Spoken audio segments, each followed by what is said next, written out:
Welcome back to the Dirty Overhaul Rock Show. We're sitting here having a laugh at our drummer's expense, of course.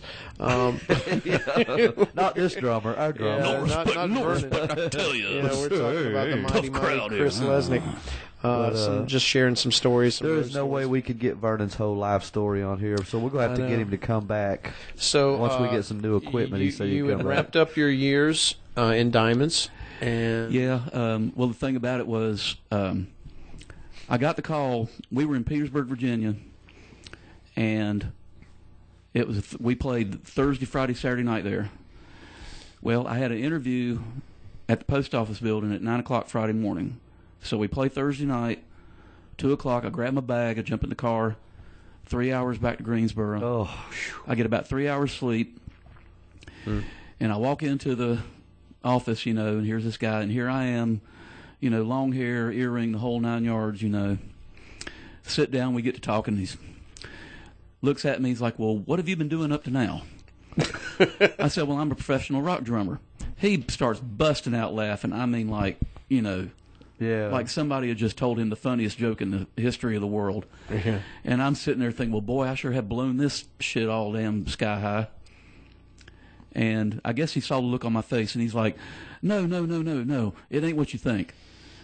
See, what it was, he had just transferred up from Miami, Florida, the personnel guy. Right. And his family was still down there. He hadn't moved them up yet.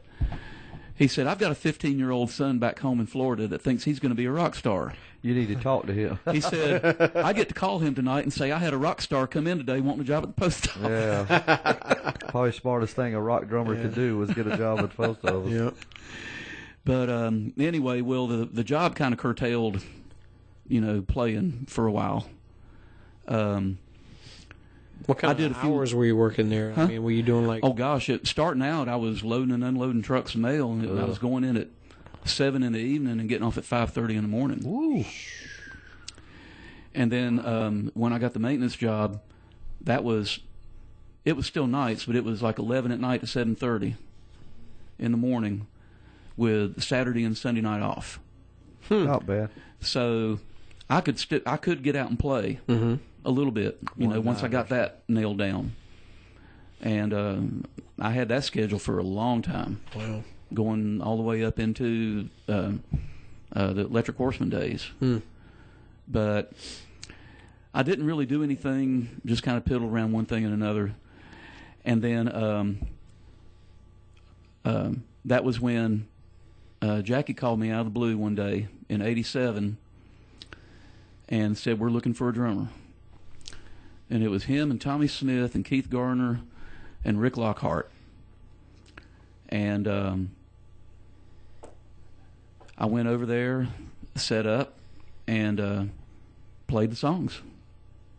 Just boom, boom, boom. Just, pretty much already knew the material. Yeah, classic rock stuff, and played, and then that was one of the, talent-wise, that was one of the very best bands I was ever in. Those guys made me work. Yeah. I actually had to start learning some Rush and some Iron Maiden, and damn, and I had to spend some time in the woodshed, and in practice, and but I came out of that band a better player. Unfortunately, what happened back then was my wife at the time basically got me fired from the band. Ooh. Because she was just too much against it. Didn't want me gone. Well, like you said earlier, practice, if you don't have somebody that's got your back, it's not well, I mean, it's like we'd go play a gig, and Jackie, Teresa was there with him, and Tommy's wife was with him, and Keith, his girlfriend, and we'd play a set, and we'd come off the stage, and they would all come running over and hug, and my wife's looking at me like I just shot her mama. Damn. I'm like, well, come on, what? Yeah, chill out. Some people don't get it. They can't function. They they didn't grow up around it, or just don't like it, or they don't want you to. Well, they it's don't taken like the away from attention time. that he's getting by But other You're getting all the females. attention, the women, The BS and the drama and the tension just got to be so bad it started affecting my playing. Yeah. Not good. And they did what they had to do. Well, and, if your you know, mind's not there and you're worried about other things. And you were there how long? that band, about a year. About a year, probably about the fall of '88. I was in that band about a year. See, when I saw them, they had By God. When I first saw them, it was like '91 or something. Now, was he right after you, Steve Arnold? No, they had Greg Garner at one time. Well, this was Circuit.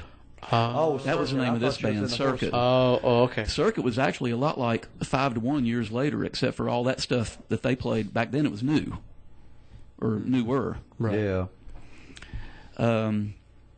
So there was a period of a few months where I didn't do anything, and then, of course, Rock 92 was the big station, and their DJ from 3 to 7 in the late afternoon, early evening, called himself Mr. Weekend, and he had this radio announcer voice, Hello, this is Mr. Weekend. Well, come to find out, he was a musician too, and he had a band going. Called Mr. Weekend and the Balance. And he had gotten 2 or 3 of the guys, the old Somewhere Else Tavern crowd, and put a band together. Oh, okay. So one day, this was probably about '89, and I was still working nights, and I got home, crashed, had got to sleep good. The phone rings. Pick up the phone. Hello? Is this Vernon Jordan? This is Yeah. This is Mr. Weekend from Rock 92. What did I win? Hey, you got a free T-shirt. Where can I pick up the tickets at, right? That's what I would have thought. You got a free job playing in the band. He said, well, I'm looking for a drummer. Well, cool. And then, I hope you find him. well, when he said that, boom, I was awake. Oh, hey, how you doing? It's Vernon Jordan. Yeah. So I played with that band. Probably about, that band didn't last real long, probably about 6-7 months. But we did some cool stuff. We recorded a little 8-song cassette. They played a couple of songs on Rock 92. That's cool. We played Beatties all the time. Had a lot of fun playing Beatties. We played, you remember me telling you about the last incarnation of the Castaways Club in Greensboro. We used to play there. We went to Roanoke. We played the old Country Roads in High Point. Oh, yeah. Yeah. I know that well. Yeah. It was a cool band. And you remember when you had Jimmy in here talking about Trafton and Garner Reynolds? Uh-huh. This is the Balance right here. Oh, okay. And let's see. That's Trafton there, and that's Garner. Oh, okay. Yeah, both of those guys were in the Balance. That's Weekend there. Oh, okay. And me and Alan Klontz. You kind of look like, you ever saw that show, It's Always Sunny in Philadelphia? That guy, Charlie Day. The actor. He kind of got that look. Yeah, my look's changed over the years. Yeah, at least you keep evolving, though. But that was a really good band. It really was. I enjoyed that band. He was one of the best piano players I ever saw. Oh, really? Bruce Hornsby was the big deal at the time, and he would sit over there and just play all that Bruce Hornsby stuff, and not even look at what he was doing, He'd just look over at me, just grinning, while he's, not even looking at the keys. Yeah. Wow. And just tearing it up, Now, where did you get this look from? I don't know. It was just... It seemed like the thing. Was this an experimentation? Or Yeah. But we played a really big gig up on the Virginia-North Carolina line, just outside of Danville. Mm-hmm. It was called the Back Porch Jam. We opened up for Georgia Satellites. Oh, cool. Oh, yeah. And this was an all-day thing. It started like about noon, and they had like 2 or 3 beach music bands. And then they started with rock bands. And we were the last band before The headline. Georgia Satellites. And it was it was June, it was summertime, and we were the first band to where it got dark enough to where we got to use lights. Yeah. Oh, okay, cool. And this was back when satellites were still a big deal. Yeah. They had a hit on the radio called All Over But the Crying. Oh, okay. I thought you were going to say Battleship Chains or something. Yeah, I love that. Well, the original, their first album came out in '86 with Keep Your Hands and all that. Oh, right? yeah. But it was still the same lineup, and they were still, they were a big deal still. Yeah. But, I mean, it was like thousands of people out in this field outside. Like Woodstock. Yeah. I mean, it was just amazing. Yeah. Cool. Totally amazing. We did. We opened for Rehab years ago at this thing called this place called Hollywood Hollow, and it was like that. Yeah. That was I don't know. I played up there 4 or 5 years ago. Were you played there that night? No, but I played up there. And I couldn't believe all the people that were there, and I didn't think it was going to be that big a deal. But good God, it was like they said the bass player was horrible. I don't know. And one band that played there, sadly, they played. I think it was just before us. They said that they played a lot of original music, and it was pretty heavy. And they said that they were dedicating this song to their bass player because maybe a handful of months just before this, he died on his way home from a gig, fell asleep at the wheel, and where he hit the tree and was killed, you could see his house from where he died. Wow. That's how close it was. And every time I hear Jimmy, Detroit, every time I hear about Jimmy falling asleep and doing his little thing, I'm like, oh God, how many miles is he going to get to go before he ends up in a ditch? Yeah, he has the worst hours on a job. When we went to Hillsville last time, I don't know, about a month or so ago, we rented a van and we went up there, and Chris said that he did the mileage on Google Maps, and he said it was 92 miles there and 92 miles back, but we did an additional 17 miles from all of Jimmy's weaving on the road, falling asleep. Yeah. So he and you mentioned something about a 3-hour trip, and you got 3 hours of sleep, and I was going to say, well, if Jimmy had done that, he'd have got about an hour and a half of sleep on the way back. And a little 5-minute cat nap. And a little cat nap and he gets back. But anyway, yeah, so Mr. Weekend and Balance fizzled out.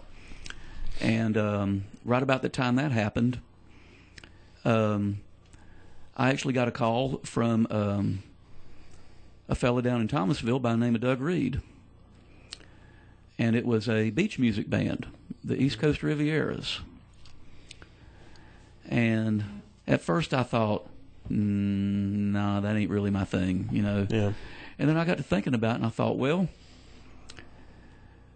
there wasn't really any rock stuff going on, and, chance to do something different and make some good money and, maybe learn a thing or two, Well, it's something new for you. I mean, a little challenge. Yeah, know. it was a new challenge. So I decided, yeah, I'll do it. And what had happened, my buddy Norman Allred, God bless him, smoking drummer, and a sweetheart of a guy, just humble as day is long, but just freaking tear up a set of drums. He was their drummer, and what was happening, he was leaving them to go play with Big Bump and the Stun Guns. Oh, yeah. Well, Bump's drummer, Chuck Cotton, was leaving him to go play with Bob Margolin. So what happened was I got Norman's gig, and Norman got Chuck's gig, and y'all did a musical chair. And a couple of weeks, right about the time that happened, I went to Somewhere Else Tavern one Sunday night, and Chuck was there, and I was telling him about it, and he said something to me that to this day is one of the best compliments I ever got. I told him about how it all worked out. He said, yeah, I got Norman's gig, and Norman got your gig, and la-di-da. He looked at me and grinned. He says, yeah, we're all just interchangeable parts.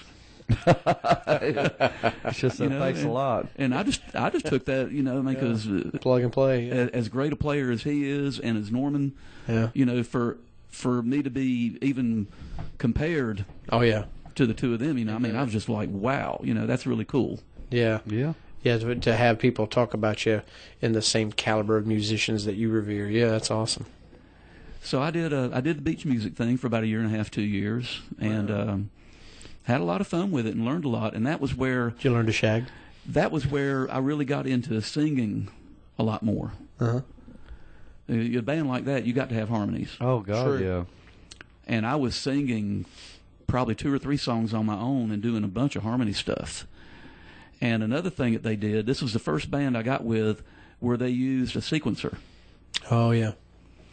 And so I was playing to a click. About half the show we did with a click, and Doug had a sampler. He would chart out the song and load it in the sampler, and all the horn parts would fall into place, or whatever else we needed in the song that we didn't have somebody to cover. Right. Because we were just 5 guys, and we were doing these beach music songs with, 5, 6 piece horn sections in them, So they give me a click, and the horn tracks would link up with the click. So I'd play along, and everything would just fall right into place. Yeah. And that was more good experience for me. Mm-hmm. That really did a lot for my sense of tempo and, not having to, not rushing and not slowing down and just having to stay right there in that groove. I mean, you didn't have to think about it. I mean, it's like automatic, Yeah, I mean, Yeah, I never played along with it. It was a there again, it was a learning curve at first, but Sure. after a while I got to where, I didn't pay any attention to it, just I've seen 3 guys on stage, and it sounded like there was like an 8 or 9 piece band playing, and I was just sitting there going, what's the one that plays at Riders all the time? EB or UBU. Oh yeah, I know them. I know them folks. Yeah. But I mean, Vernon, man, it's like with all your experience, it's like we could have like 3 shows on your experiences. I mean, we haven't even really told that great many of band or road stories. I mean, we're just getting into his background. I mean, I'd love to hear like road stories. I know you got like Waffle House stuff and. No, really. I mean, no. All he really did was work. He always had to be back at work All the the next best day. stories that I have to tell always start off with on the way to a gig or on the way back from a gig. It always has to do with something. Musicians, very, very few stories have to do with. Well, I walked out in the backyard to mow the grass, and come to think of it, no stories start like that. But yeah, you got a long. Now you started officially playing. You said when you were what, 22? Mm-hmm. Wow, that's weird. That's kind of it just blows my mind. It seems like a late start to be as good as you are now. It was a late start. I wish, like I said, I wished I'd started at least 10 years before. Yeah, there's probably a lot of bands that said that too. They wish you'd have started a little. I don't know about all that, but can you? I mean, I wanted to get into the Horsemen. Maybe we won't be able to touch on that right now, but let's touch on where you're at right now with the Damn Fino band. Yeah. You guys have already made a CD. Yeah. You're getting heavy rotation in Georgia, right? And yeah. And you're playing probably more, probably as much, if not more, than anybody on the circuit right now. So are you happy with the way everything's going so far? Yeah. Everything's going good. We stay busy. And no big dirt. You don't, Billy don't fart and blow it on you, or Chris. That happens in everything. Yeah. Sure. Berto steals your weed, and Well, if I had any to steal. Yeah. Speaking of Berto, he had a couple of medical problems, but he seems to be back on track right now. Yeah. Mm-hmm. Yeah. He's been back the last couple of weeks, and this is your third, fourth year in the band. Yeah. I started the first week of 2009. Oh, okay. So you wasn't the first guy. No. Mm-mm. Okay. I didn't know. I thought you were. I don't know. Damn Fino. But yeah, we had Billy in here, and he brags on you so much, man. He thinks you're fantastic. I'll never forget one of the first bands I saw aside from Fair Warning when I used to go to the Corral was I called up to the Corral one night and I said, "Who's your band?" And the lady at the door said, "Damn Fino," and it was like, "Who's on first?" I was like, "No, seriously, who's going to be playing here?" I said, "Don't you have the calendar?" And she did it again. And I swear I asked her 3 times. And she finally said, "No, that's the band's name." And I was like, "Why didn't you tell me that?" So I went up and saw you guys. And I was like, oh yeah, it was great to see a good band for a change. Yeah, because I've been seeing some bad bands.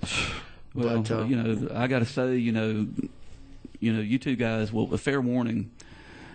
Back in the Hurricane Willie days, we played a lot of the same places y'all did, and everywhere we went, it was like, well, y'all and fair warning. Yeah. Y'all are get that in South Carolina. Y'all the two best bands, and that was everywhere we went.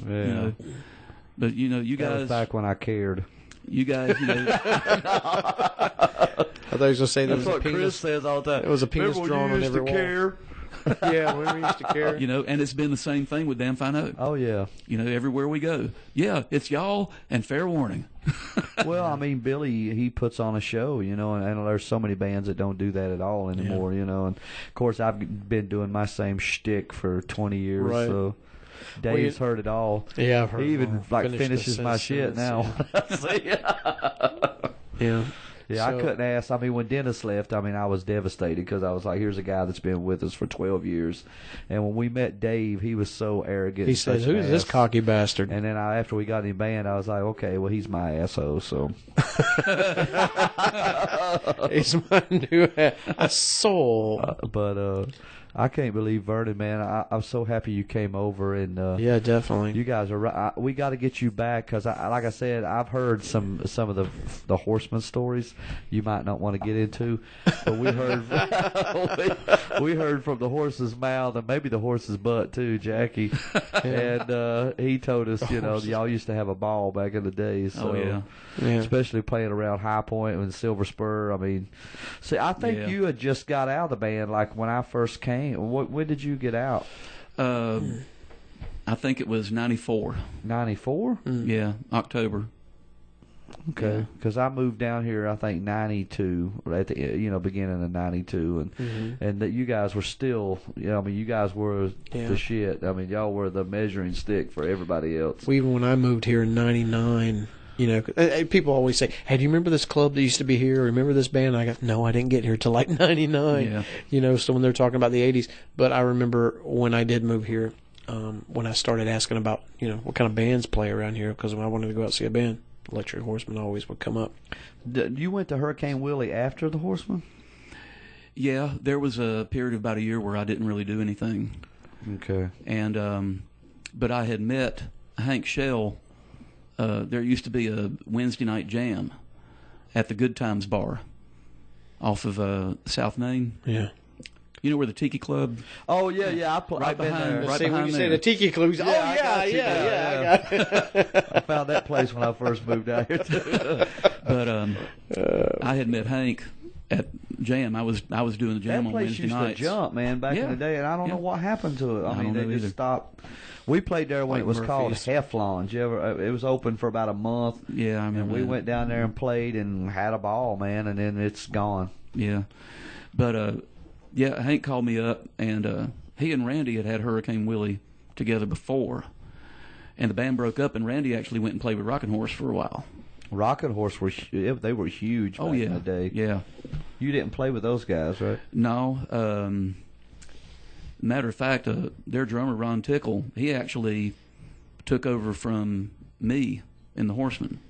Mm-hmm. Really? I didn't know that. And then I thought it was you and then Steve, but maybe... No, Steve came after Ron. Yeah. But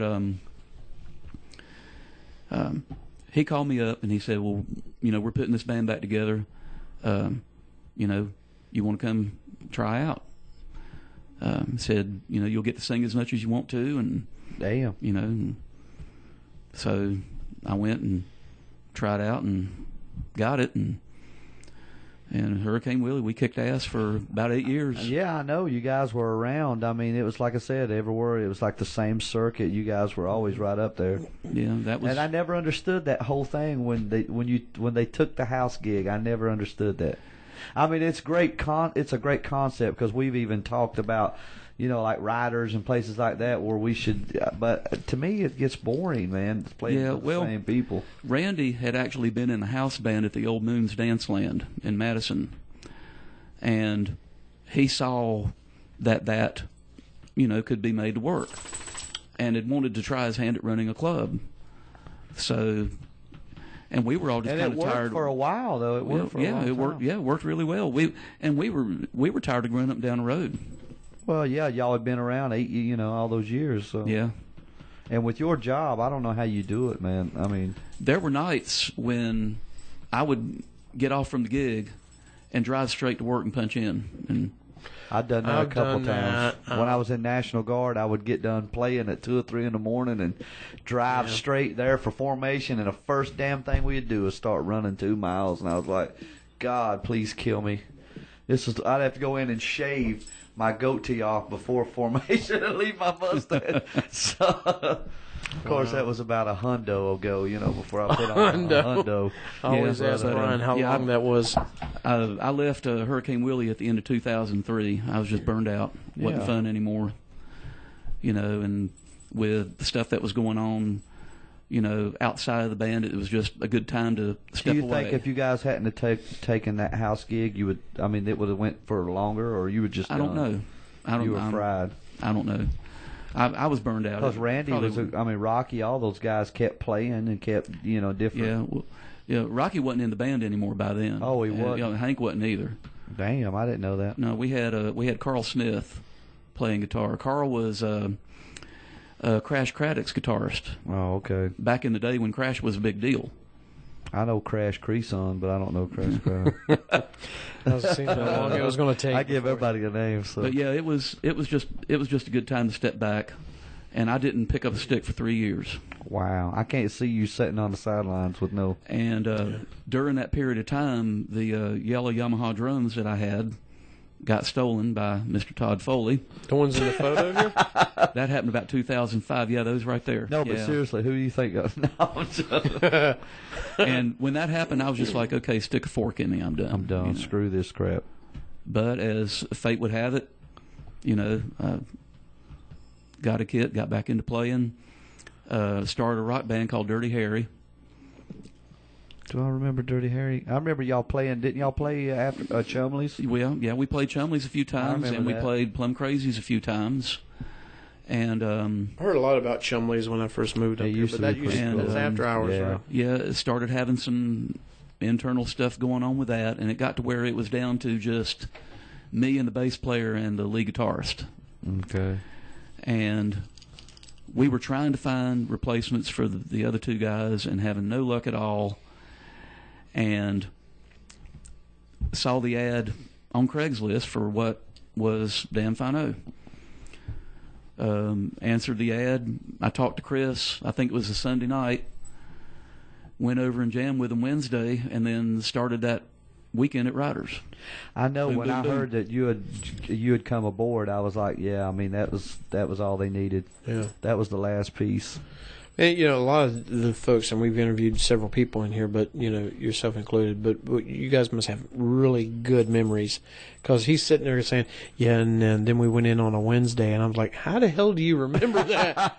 I can't remember what I did I don't last know. Well, it's Friday. it's like music trivia. My head is crammed full of all this music Yeah. trivia. Useless knowledge. I call it useless knowledge because I know And all song this. lyrics, Yeah. and I can't tell you what I had for supper yet last night. Well, I had the pleasure of playing with Vernon for a while. When we got together, Jackie and I wanted to do a strictly country, and, yeah. Vernon. What was that project called again? Oh God, the Fabulous Thrill Builder. Of course, after that, somebody took that name and they're using it now. Right. But it was a great experience, man. Vernon, he's one of these guys who's always on time. He always has his shit together. He always, his We're backup. not used to that. Yeah, I was like, who is this guy? Who's he think he is? But Being all professional and shit.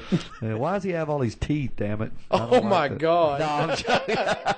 Oh, Chris, But if you're with that listening, being, that was not my idea. Vernon, I mean, it's been so exciting, man, having you in here. And like I said, we've only scratched the surface with Vernon. We got to get him in here again because, like I said, I know there was some debauchery in there between the Horseman days up until we kind of skimmed over it there because we ran out of time. But Right. on the next, we want to say Well, congratulations on your upcoming marriage. Oh yes. Yes, And, congratulations. Yeah, Bless we her heart, love man. Judy. Oh, yeah. I met her a couple times. She's always super Yeah. nice. nice. She's, And to put up with Vernon, she's got to be a saint. So she's been a blessing, man. I mean, it's just like you guys talked about, and we talked about it off the air about having somebody that who's got your back. understands what you do Yeah. and why you do it, and supports you. It's like it's a difference between night and day, man. I mean, it helps. My wife has put up with God so much crap. Brian says when somebody supports him, it's like this. Yeah. Well, you Cupping can't the see balls. that, but Dave's being nasty as usual.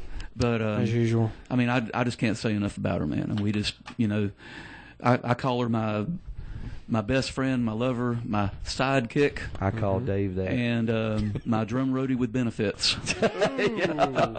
Yeah, I've seen our drum roadie, and it's just not going to happen. Yeah. But she's just great, man. It just clicks, We Now, you guys, did you meet at a show? no, we met at Bucked Up. Oh, okay, cool. I wasn't even she playing told me. that Yeah, night. and you guys just happened to Yeah, we just be there just together. happened to hit on her. Yeah. And she got a 50B on him. And didn't she come back and you guys were actually playing or something like that? Well, we had actually talked for an hour or two before I even said anything about being in a band. Right. So it wasn't Not like Chris. it wasn't like, Chris. hello there, I'm in a band. Yeah, that's Dave. I didn't. No, when I go see didn't do Chris that. at the club, and I'll start talking to her like, "Hey, how you Hey, doing?" how you Da, da, da. doing? And Chris goes, "Hey, he plays in the band with me. He's a bass player." And I'm like, "I wasn't going there yet, dude." Yeah. But thanks anyway. Yeah, thanks for the appreciation. But you guys just started chatting and kind of hit it off, and Yeah. it's awesome, because everybody, I think everybody deserves their soulmate. I'm still looking for mine. I'm still looking. Yeah. No, I'm joking.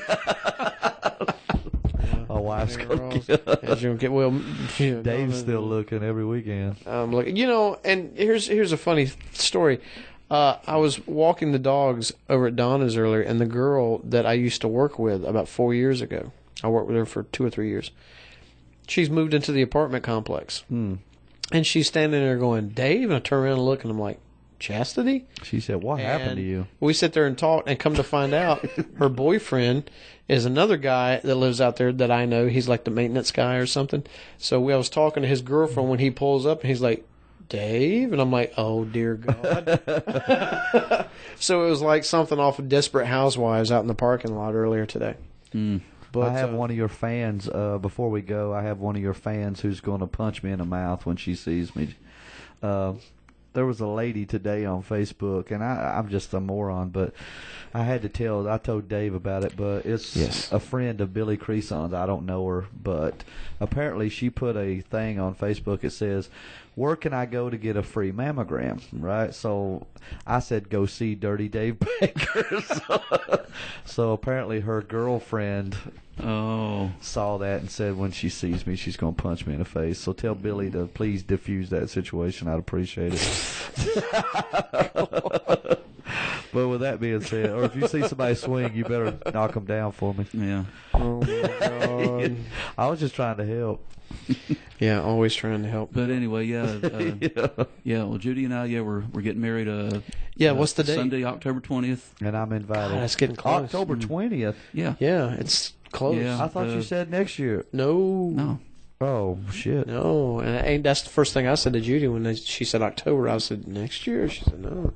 No. I said, Dang, what'd you I do? didn't Get know her that. pregnant? I won't be able to attend the Battle of the Saturday Night Superstars. Okay. Oh yeah. We'll let you out this time, but somebody's going down. At one time Billy said, "Man, we love, why don't you be in it too?"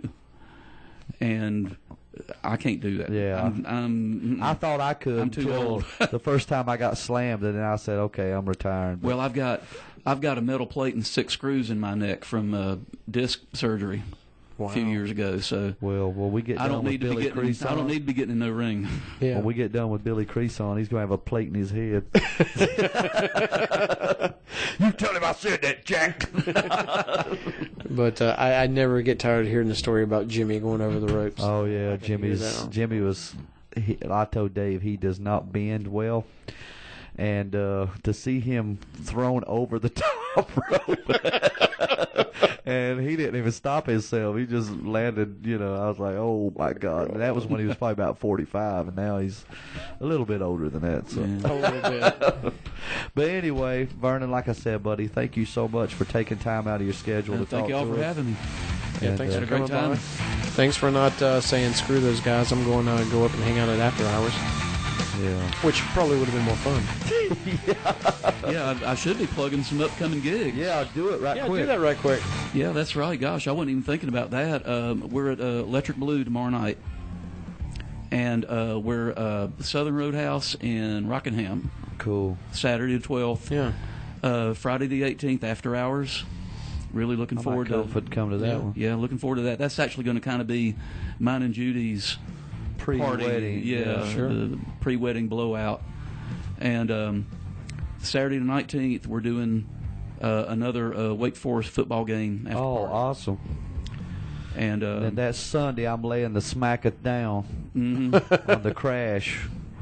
He's got 4 days to recover because then we go to Columbia Okay. the weekend after that.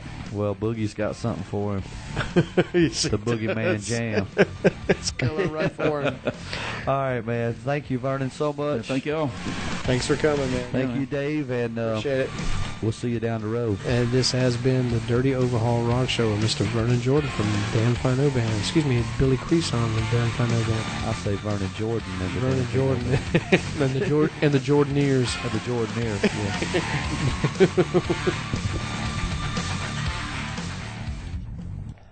yeah. All right. Awesome.